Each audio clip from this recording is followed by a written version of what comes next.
আজ 13ই জুলাই রবিবার। অনেক আনন্দ মজায় 23-24টা দিন কাটিয়ে আজ আমাদের সুরাটে ফিরে যাওয়ার পালা। তাই সকাল সকাল আমরা রেডি হয়ে নিয়েছি। তারপর বাড়ির সবাইকে টাটা করে সকাল 9:30 নাগাদ আমরা বেরিয়ে পড়লাম। তবে বাবাও যাচ্ছেন আমাদের সাথে, আমাদেরকে এয়ারপোর্টে ছাড়তে। আমাদের ফ্লাইট 2:45-এ। মোটামুটি 3 ঘন্টা আগে পৌঁছাবো এয়ারপোর্টে, সেই হিসেবেই বাড়ি থেকে বেরিয়েছি আমরা। যাই হোক, প্রায় 2.5 ঘন্টার পথ পেরিয়ে পৌঁছে গেলাম কলকাতা এয়ারপোর্টে।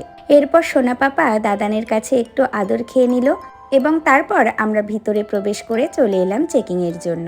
তবে আমরা আগে থেকে ওয়েব চেকিং করে না আসায় বেশিরভাগ সিটই বুক হয়ে গেছিল, আর যে সিটগুলো অ্যাভেলেবেল ছিল সেগুলো আমাদের দেয়া যেত না, কারণ আমাদের সাথে ছিল সোনা পাপা।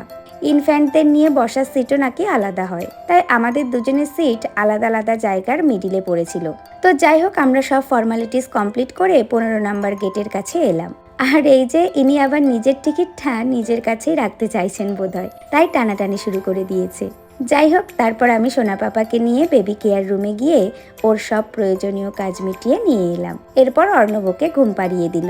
তারপর বোর্ডিংয়ের কাজ শুরু হওয়ার ঠিক আগের মুহূর্তে আমি ওখানে উপস্থিত এয়ার হোস্টেসের সঙ্গে কথা বলে দেখলাম আমাদের সিট একসাথে হয় কিনা, কিন্তু উনিও কোনো উপায় বলতে পারেন না, কারণ ফ্লাইট ফুল ছিল।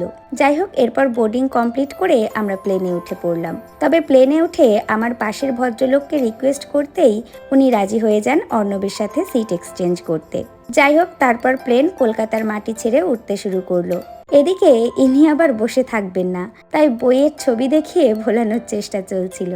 যাই হোক, 2.5 ঘন্টার আকাশপথে একেন বাবুর বেনারসি বিভীষিকা দেখতে দেখতে চলে এলাম সুরাটে। যাই হোক, এরপর 3 নাম্বার বেল্ট থেকে লাগেজ নিয়ে ফিরে এলাম আমাদের ঠিকানায়।